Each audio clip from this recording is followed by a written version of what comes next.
Alors la lecture biblique pour aujourd'hui, elle est, comme toute cette année, enfin comme beaucoup des dimanches de cette année, dans l'évangile de Matthieu. Et donc c'est la suite de l'évangile que nous avons lu la semaine dernière au chapitre 13. Donc la semaine dernière, c'était la parabole du semeur. Et puis je vous ai dit ce que je pensais des sous-titres. Alors cette semaine, on continue après la parabole du semeur. Et en fait, je vais combiner les deux textes pour ce dimanche-ci et dimanche prochain, d'une part parce qu'ils vont ensemble, et puis d'autre part parce que dimanche prochain, en fait, dans le lectionnaire, nous avons un passage de l'Épître aux Romains qui me touche personnellement. Et je l'avais toujours regardé d'un peu loin, là. L'Épître aux Romains, c'est vraiment le traité de théologie de Paul. Et je me suis dit, ben voilà l'occasion, cette fois-ci, de t'y plonger. Donc je garde l'Épître aux Romains pour dimanche prochain, et puis donc cette semaine, on va finir le chapitre 13. Donc je lirai dans le chapitre 13, donc ça sera la péricope du verset 24 au verset 52, mais en tirant les enseignements de dimanche dernier, je vais d'abord la lire sans ce que j'appelle les sous-titres, c'est-à-dire sans les explications qu'en donne Matthieu, et puis on viendra à ces explications dans un deuxième temps.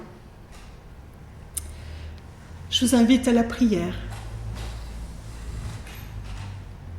Prions pour que les paraboles de Jésus soient pour chacun de nous du grain à moudre, pour devenir avec de l'eau, de la levure, du sel et de la chaleur, le pain qui nourrit notre vie. Amen. Évangile de Matthieu, chapitre 13, versets 24 à 33 et 51-52. Jésus leur proposa une autre parabole et dit : « Le royaume des cieux ressemble à quelqu'un qui avait semé de la bonne semence dans son champ. Une nuit, pendant que tout le monde dormait, son ennemi vint semer de la mauvaise herbe parmi le blé et s'en alla. Lorsque l'herbe eut germé et que les épis commencèrent à se former, la mauvaise herbe apparut aussi. Les serviteurs du maître de maison vinrent lui dire : « Maître, n'as-tu pas semé de la bonne semence dans ton champ ? D'où vient donc cette mauvaise herbe ? » Il leur répondit : « C'est un ennemi qui a fait cela. » Les serviteurs demandèrent : « Veux-tu que nous allions arracher la mauvaise herbe ? » ?»« Non, répondit-il, parce qu'en l'enlevant, vous risqueriez d'arracher aussi le blé. Laissez-les pousser ensemble jusqu'à la moisson, et à ce moment-là, je dirai au moissonneur : enlevez d'abord la mauvaise herbe et liez-la en botte pour la brûler, puis vous rentrerez le blé dans mon grenier. » Il leur proposa une autre parabole et dit : « Le royaume des cieux est comme une graine de moutarde qu'on prend et qu'on sème dans un champ. C'est la plus petite de toutes les graines, mais quand elle a poussé, c'est la plus grande de toutes les plantes du jardin. Elle devient un arbre, de sorte que les oiseaux viennent y faire leur nid dans ses branches. » Il leur proposa une autre parabole. « Le royaume des cieux ressemble au levain qu'une femme prend et mêle à une grande quantité de farine jusqu'à ce que toute la pâte lève. » Jésus dit cela aux foules en utilisant des paraboles. Il ne leur parlait pas sans parabole. Il agissait ainsi afin que s'accomplisse cette parole du prophète : « Je m'exprimerai par des paraboles, j'annoncerai des choses tenues secrètes depuis la création du monde. » Voyez-vous le lien entre tout cela ? Oui, répondirent-ils. Il leur dit : « Ainsi donc, tout spécialiste des Écritures qui devient disciple du royaume des cieux est semblable à un maître de maison qui tire de son trésor des choses nouvelles et des choses anciennes. » Donc 3 paraboles ce matin pour nous donner à comprendre le royaume des cieux. Alors je commence par insister peut-être sur le mot qui est dans le texte original, donc le mot proposer. Et c'est un mot qui veut dire poser devant. C'est-à-dire que l'idée c'est je vous propose, donc je propose, je pose devant vous des histoires. Et puis après, à vous de les prendre ou pas, à vous de rentrer dedans ou pas. C'est vraiment votre liberté de choisir ou pas de rentrer dans ces histoires. Et c'est pour ça que Jésus choisit les paraboles. C'est vraiment l'instrument fondamental de son enseignement, parce qu'il ne nous assomme pas avec du prêt-à-penser. Il pose devant nous, il nous propose du grain à moudre. Parce qu'il veut qu'on soit libre de co-construire avec tout ce qui nous donne, je dirais, le palais de notre âme, quelque part, le sens de notre vie. Donc ceci étant posé, j'en reviens donc aux 3 paraboles de ce matin qui sont censées nous expliquer le royaume des cieux. Alors qu'est-ce que c'est que le royaume des cieux ? D'abord je vais peut-être parler des cieux, parce que dans la pensée biblique, je dirais à une époque où il n'y a pas de télescope et puis il n'y a pas de satellite, tout ça pour aller voir aux confins de la galaxie, les cieux, c'est le mystère, c'est quelque chose de très beau, particulièrement, j'imagine, je ne suis jamais allée, mais j'imagine que dans le désert, sans pollution lumineuse, ni pollution de quelque nature qu'elle soit, la voûte étoilée la nuit, ça doit être quelque chose. Je vois des gens qui témoignent. Voilà, donc on se dit, quitte à, je dirais, dans notre pensée, c'est difficile de penser Dieu sans essayer de le mettre quelque part. Voilà. Alors on se dit, on va le mettre là où ça me paraît le plus immense, le plus beau, le plus inaccessible, je vais le mettre dans les cieux. Donc, parler des cieux, c'est de parler de l'endroit où la pensée biblique pense que Dieu est. Alors après, chacun a sa représentation de Dieu qui est au-delà de tout ce que nous connaissons. Celle qui nous est donnée à lire dans la Bible, c'est celle-là. Alors après, c'est quoi le royaume ? Donc les cieux, ok, ça veut dire que ça appartient à Dieu, mais après, c'est quoi le royaume ? Alors là encore, on se remet dans le contexte. Il n'y a pas eu la Révolution française, il n'y a pas eu les Lumières, il n'y a pas eu non plus, je dirais, la démocratie athénienne, c'est pas la pensée biblique, on est en Palestine, même si c'est devenu l'Empire gréco-romain, c'est pas dans la pensée biblique de réfléchir à la démocratie. Dans la pensée biblique, on est systématiquement dans une gouvernance par la royauté, par un roi. Et puis ça fait forcément référence à la royauté, je dirais, exemplaire, alors même si justement son exemplarité n'est pas exempte de faute, mais donc la royauté, je dirais, de David, et qui sera repris dans la généalogie de Jésus. Donc le royaume, en fait, c'est la gouvernance, c'est un système de gouvernance. Donc quand on parle de royaume des cieux, ce qu'on peut comprendre, c'est le système de gouvernance que nous propose Dieu. C'est la manière dont les choses se passent quand Dieu est aux manettes, quand sa manière à lui de nous gouverner en tant que peuple. Alors donc pour essayer de comprendre la manière dont Dieu souhaite nous gouverner, donc la gouvernance de Dieu, Jésus donc utilise 3 paraboles. Alors la première, donc elle met en opposition le blé qui nous nourrit et puis la mauvaise herbe, donc qui est parasite et puis qui peut étouffer le blé. Alors en grec, la mauvaise herbe, là, vous connaissez Astérix et la zizanie, parce qu'en fait la mauvaise herbe en grec ça se dit zizanion, donc semer la mauvaise herbe, c'est semer la zizanie. On reprend le mot grec et c'est ce qui a donné l'expression en français. On a beaucoup d'expressions en français qui sont inspirées par la Bible et celle-ci en est une. Donc semer la zizanie, ça veut dire semer la discorde. C'est, je dirais, dans le texte, la mauvaise herbe, c'est vraiment le symbole du mal que nous faisons. Et on remarque que Jésus n'en donne pas d'explication. Il dit c'est l'ennemi qui a fait ça. On ne sait pas qui c'est, on ne sait pas pourquoi. Il constate que le mal existe et il n'en donne pas d'explication. Mais ce qu'il dit, et c'est très beau dans cette parabole, c'est quand les ouvriers pleins de zèle voudrait arracher la mauvaise herbe au moment où l'herbe commence à pousser. Il dit surtout pas, vous risquez de vous tromper, puis d'arracher les épis, enfin le blé en même temps que la mauvaise herbe. Donc attendez que les fruits se produisent, et c'est sur les fruits, sur ce qui se donne à voir, que vous pourrez trier. Donc c'est une belle leçon pour justement nous rappeler ce qu'est la justice, parce qu'on pourrait se dire, je dirais, enfin, quelque part il nous met en garde contre le délit de sale gueule. Hein. On peut être tenté de soupçonner des gens qui ne sont pas comme nous d'être des ennemis, mais Jésus nous dit dans cette parabole qu'il ne faut pas juger l'autre aux intentions qu'on lui prête, il faut le juger sur le fruit de ses actions et rien d'autre.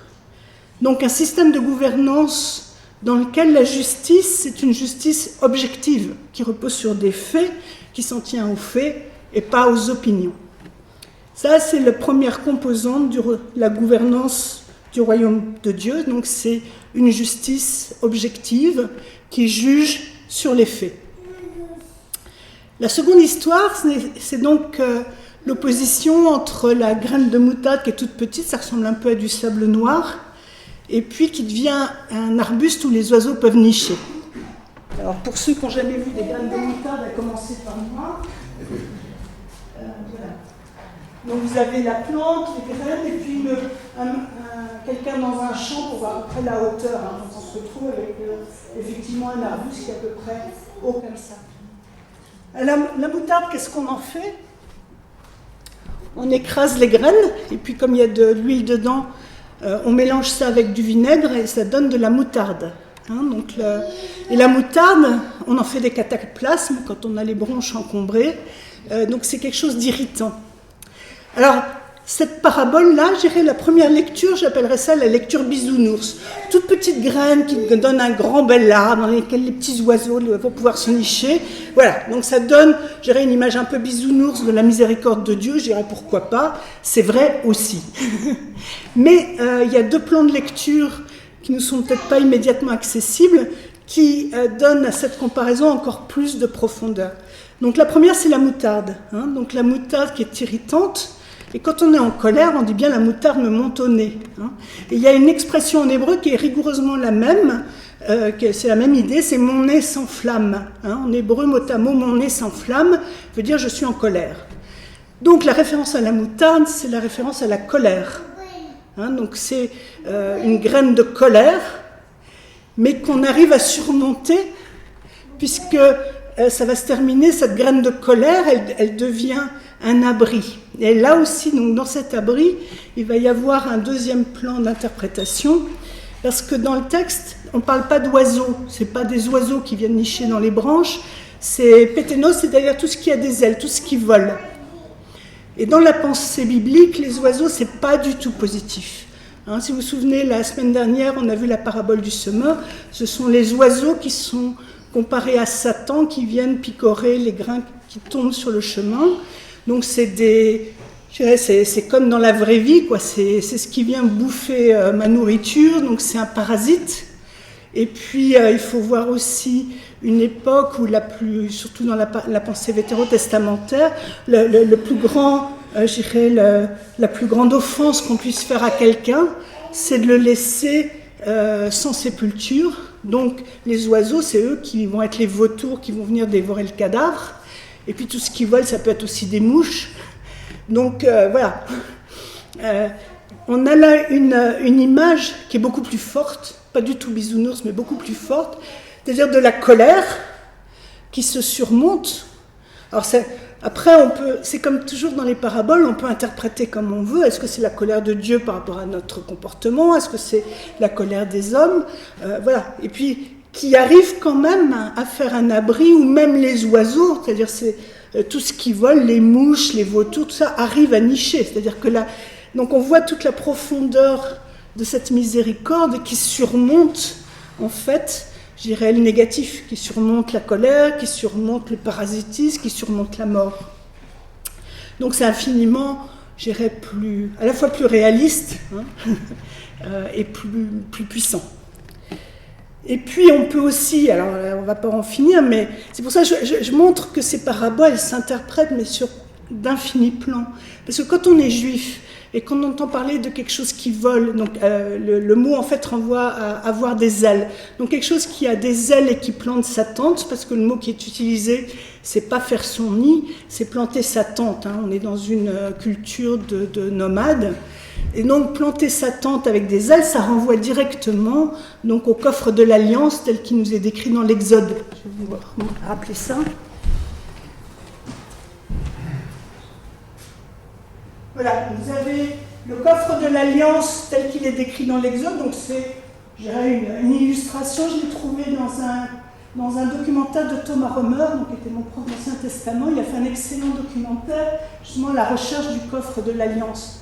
Et ce coffre d'alliance, donc, il était censé être dans le Saint des Saints au temple de Jérusalem, c'est-à-dire l'endroit où le grand prêtre ne pénètre qu'une fois par an, il n'y a que lui qui peut y aller. Et puis, donc, il y avait ces kéroubim, hein, les chérubins avec des ailes, et puis ça faisait aussi des espèces de porte-voix qui fait que quand le prêtre parlait au-dessus, ça renvoyait toute la parole à l'assemblée. Donc ça peut aussi faire penser à ça, c'est-à-dire que Dieu, même en colère, il laisse planter sa tente, il reste là où la pensée juive le met, c'est-à-dire dans le Saint des Saints à Jérusalem, quand bien même le temple et les autorités du temple font n'importe quoi. Donc on a plein de plans d'interprétation, mais ce qu'on peut en garder, c'est effectivement cette idée d'une miséricorde infinie qui dépasse la colère, qui dépasse les mauvaises actions du pouvoir du temple, qui va au-delà de tout ça, qui dépasse la mort.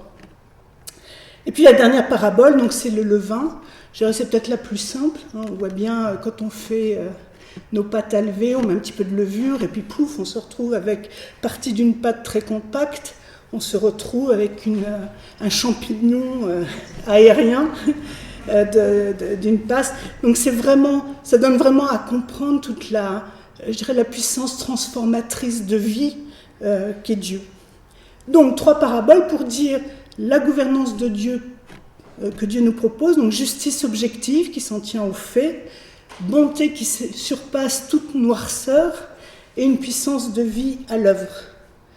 Donc voilà le programme électoral, je dirais, que nous propose Dieu pour sa gouvernance. Alors c'est un programme très particulier parce que les heureux élus, c'est nous. Hein, donc c'est un peu renversant, c'est-à-dire qu'en fait, c'est un programme électoral par lequel il nous est proposé de reprendre chacun autorité sur notre propre vie, bien évidemment sous la gouvernance de Dieu, sous son regard. Donc, à chacun maintenant de voter. Voyez-vous maintenant le lien entre tout cela ? Non ? Si ? Oui ? Oui, en tout cas, les disciples l'ont vu. Et donc, la conclusion que donne Jésus, c'était en fait notre prière d'illumination. Ainsi donc, tout étudiant des Écritures qui devient disciple du royaume des cieux est semblable à un maître de maison qui tire de son trésor des choses nouvelles et des choses anciennes. Donc, ce que nous dit Jésus, c'est exactement notre prière d'illumination. Fait en sorte que cette parole ancienne, cette parole qui a 2000 ans, devienne nouvelle pour moi et devienne parole de vie. Donc, devenir parole de vie, on le voit dans l'idée de la justice restaurative, ça se donne à voir dans ce que je vais faire, de la manière dont je vais être agi par Dieu. C'est comme ça qu'une parole devient vivante, c'est quand elle se transforme en action. Alors maintenant, j'ai pas oublié les sous-titres. Alors les sous-titres, donc, c'est les versets 34 à 50, je vous les lis. Jésus dit tout cela aux foules en utilisant des paraboles. Il ne leur parlait pas sans paraboles. Il agissait ainsi afin que s'accomplisse cette parole du prophète. Je m'exprimerai par des paraboles, j'annoncerai des choses tenues secrètes depuis la création du monde.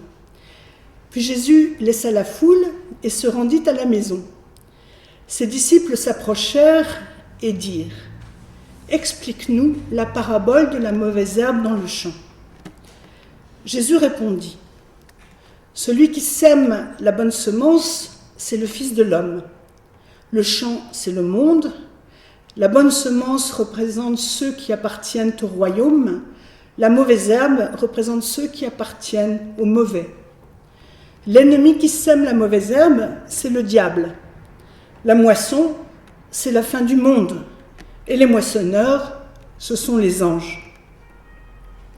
Comme on enlève la mauvaise herbe pour la jeter au feu, ainsi en sera-t-il à la fin du monde. Le Fils de l'homme enverra ses anges. Ils élimineront de son royaume tous ceux qui détournent les autres de Dieu et ceux qui commettent le mal, et ils les jetteront dans le feu de la fournaise. C'est là que beaucoup pleureront et grinceront des dents. Mais les personnes qui sont fidèles à Dieu brilleront comme le soleil dans le royaume de leur Père. Celui qui a des oreilles, qu'il entende. Le royaume des cieux ressemble à un trésor caché dans un champ. Quelqu'un le trouve et le cache de nouveau. Il est si heureux qu'il va vendre tout ce qu'il possède et achète ce champ. Le royaume des cieux ressemble encore à un marchand qui cherche de belles perles. Quand il a trouvé une perle de grande valeur, il va vendre tout ce qu'il possède et il achète cette perle. Le royaume des cieux ressemble encore à un filet qu'on a jeté dans la mer et qui attrape toutes sortes de poissons. Quand il est plein, les pêcheurs le tirent au bord de l'eau puis s'assoient pour trier les poissons. Ils mettent les bons dans des paniers et rejettent ceux qui ne valent rien. Ainsi en sera-t-il à la fin du monde. Les anges viendront séparer les méchants d'avec les bons pour les jeter dans le feu de la fournaise. C'est là que beaucoup pleureront et grinceront des dents. Alors pour moi, là, on n'est plus vraiment dans la bonté infinie qui surmonte toute la noirceur, mais dans ce que j'appellerais la prédication de la crainte. Mais je crois que si la crainte, si la peur du gendarme, ça pouvait empêcher le mal, ça se saurait, non? La peur du gendarme, c'est pas vu, pas pris. Donc je dirais ça réduit toutes les questions éthiques à un jeu. Mais quand on joue, quand on accepte de jouer, c'est forcément parce qu'on pense qu'on va gagner, qu'on va réussir à s'en tirer, à passer à travers les mailles du filet. Moi, ça me fait penser à mon expérience entre les deux postes là, quand j'étais vétérinaire inspecteur en abattoir. C'était typiquement un jeu. Je veux dire, pas vu, pas pris. On a tous les textes qui permettent de mettre à mort des animaux sans qu'ils souffrent, mais tant que cet objectif il n'est pas intégré dans les priorités de l'entreprise, on joue aux gendarmes et aux voleurs. Donc quand je suis là, on fait gaffe, et puis quand je suis plus là, bon, après tout c'est que des cochons ou des vaches. Ça marche pas comme ça. Enfin, je veux dire, pour moi, la gouvernance de Dieu, ça ne peut pas marcher comme ça. Je veux dire, on n'est pas en train de jouer aux gendarmes et aux voleurs avec Dieu. On doit intégrer nous-mêmes le levain de sa justice et de sa bonté pour vivre en plénitude, et puis c'est maintenant. Je veux dire, ça va m'arranger à quoi d'être trié à la fin du monde. Je veux dire, la fin du monde, ça va être un peu tard pour se rendre compte qu'on a perdu. Je veux dire, ça va être un peu tard pour changer de comportement. Donc, on sera mort depuis longtemps. Et puis alors cette histoire de trésor qu'on va réenfouir pour que surtout les autres ne le trouvent pas, enfin pour moi ça me dépasse. Je veux dire, on est là pour témoigner de cette proposition de gouvernance. C'est un programme électoral, on vote pour, on vote pas pour, mais c'est maintenant. C'est maintenant, et puis ça peut changer tous les jours. Enfin je veux dire, on a tous les jours la chance de pouvoir choisir ce système-là. C'est pas la fin du monde qu'on va réaliser, qu'on a foutu en l'air toute notre vie. Ça ne cale pas du tout avec le début du texte, où justement là, on retrouve une trace de Jésus qui dit je raconte des paraboles pour révéler des choses tenues secrètes depuis le début du monde. C'est-à-dire, il est là en train de faire des choses nouvelles avec des choses anciennes pour faire comprendre ce qu'est la gouvernance de Dieu. Ça me fait penser à la deuxième lettre de Paul à l'église de Corinthe, ça doit être au chapitre 5, oui. Il y a un verset que je trouve magnifique, il dit « Je vous en supplie, réconciliez-vous avec Dieu. Qu'est-ce que ça veut dire? Réconcilier, c'est le verbe katalasso. Kata, ça veut dire complètement, et alasso, vous retrouvez allogène, c'est l'idée de changer. Donc dans l'étymologie du mot grec, changer d'avis, se réconcilier, ça veut dire changer d'avis sur quelqu'un. Et c'est à partir du moment où je change d'avis sur quelqu'un que je peux me réconcilier avec lui. Et donc la supplication de cette lettre, c'est changer d'avis sur Dieu.